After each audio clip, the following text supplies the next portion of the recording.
बिस्मिल्लाहिर्रहमानिर्रहीम। अस्सलामुअलैकुम नाज़रीन, आज हम सुनेंगे हज़रत हारून अलैहिस्सलाम का वाक़या, जो हज़रत मूसा अलैहिस्सलाम के बड़े भाई थे और अल्लाह के मुंतखब करदा रसूल, जिन्होंने दुनिया के सबसे ज़ालिम बादशाह फ़िरौन के सामने कलमा हक़ बुलंद किया। जब हज़रत मूसा अलैहिस्सलाम को नबुव्वत मिली तो वो घबरा गए और कहा, ऐ अल्लाह, मेरी ज़ुबान में गिरा है, मैं सही तरह से बोल नहीं सकता हूँ। ऐ अल्लाह, मेरे भाई हारून को मेरे साथ कर दे, मेरा मददगार बना दे। ऐसा नहीं था कि हज़रत हारून अलैहिस्सलाम ने जाके फ़िरौन से कोई झगड़ा करना था या जंग करनी थी, बस हज़रत हारून अलैहिस्सलाम का हज़रत मूसा अलैहिस्सलाम के साथ होना ही उनका हौसला था। तो अल्लाह ताला ने हज़रत मूसा अलैहिस्सलाम की दुआ कबूल फरमाई और हज़रत हारून अलैहिस्सलाम को भी नबूवत अता की।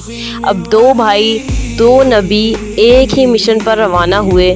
फ़िरौन के दरबार में गए और कहा, ए फ़िरौन, अल्लाह को मान, बंदों पर जुल्म बंद कर। फ़िरौन हंसा और बोला, तुम दोनों कौन होते हो? लेकिन हज़रत हारून अलैहिस्सलाम अपनी नरमी, दानाई और शाइस्ता अंदाज से मूसा अलैहिस्सलाम के मिशन में साथ खड़े रहे।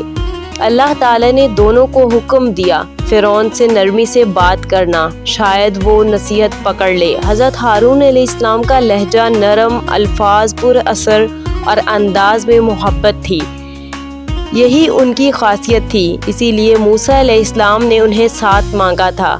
जब हज़रत मूसा अलैहिस्सलाम 40 दिन के लिए कोई तूर पहाड़ पर गए तो पीछे से हज़रत हारून अलैहिस्सलाम कौम की निगहबानी कर रहे थे, लेकिन सामरी ने सोने का बछड़ा बनाया और लोगों से कहा कि यही तुम्हारा रब है। कौम बहक गई और हज़रत हारून अलैहिस्सलाम नरमी से समझाते रहे, ऐ लोगों, ये गुमराही है, अल्लाह से तौबा करो, लेकिन वो ना माने और हज़रत हारून अलैहिस्सलाम की दाढ़ी तक पकड़। जब हज़रत मूसा अलैहिस्सलाम वापस आए तो गुस्से में आ गए, अपने भाई हारून अलैहिस्सलाम को झंझोड़ा और उनसे कहा। हज़रत हारून अलैहिस्सलाम ने आजिज़ी से कहा, ऐ मेरे भाई, मेरी बात सुनो, मैंने इन्हें रोका, समझाया, लेकिन ये मेरे ख़िलाफ़ हो गए। मूसा अलैहिस्सलाम का गुस्सा ठंडा हुआ और उन्होंने अपने भाई के लिए दुआ की। हज़रत हारून अलैहिस्सलाम एक शफ़ीक भाई, एक साबिर नबी, एक बेहतरीन मुबल्लिग, जिन्होंने अल्लाह का पैगाम नरमी, दानाई और खुलूस से पहुँचाया। उनकी ज़िंदगी हमें सिखाती है कि दावत का असल रास्ता नरमी है। हम सबको अपनी ज़िंदगी में किसी न किसी हारून की ज़रूरत होती है। हारून हज़रत मूसा अलैहिस्सलाम के भाई थे। जब अल्लाह ने हज़रत मूसा अलैहिस्सलाम को बोला कि अब जाएं और जाके फ़ेस टू फ़ेस फ़िरौन से बात करें, तो ये उनके लिए एक मुश्किल घड़ी थी। वो अल्लाह के नबी थे, इसके बावजूद उन्होंने अल्लाह को ये नहीं कहा कि अल्लाह, मैं ये काम अकेले कर लूँगा। वो अल्लाह की तरफ मुड़े, उन्होंने अल्लाह को बोला, ऐ अल्लाह, तू इस काम में मेरे भाई हारून को मेरे साथ कर दे। ऐसा नहीं था कि हारून अलैहिस्सलाम ने फ़िरौन से जाकर लड़ना था या उनको रास्ता बताना था या गाइड करना था, नहीं, ऐसा कुछ नहीं था। बस हारून का साथ होना उनको हौसला देता था।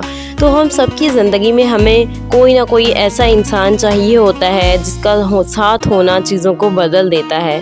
वो ज़्यादा कुछ नहीं कहता, ज़्यादा कुछ नहीं करता, लेकिन बस उनका होना ही काफ़ी होता है। तो अगर आप किसी की ज़िंदगी में हारून हैं तो बने रहिए, क्योंकि आप खुशकिस्मत हैं कि अल्लाह ने किसी के लिए आपको वो वसीला बनाया हुआ है। और अगर आपकी ज़िंदगी में कोई हारून है तो उन्हें संभाल के रखिए, क्योंकि आजकल के दौर में ज़्यादातर लोगों के पास ऐसा कोई नहीं होता।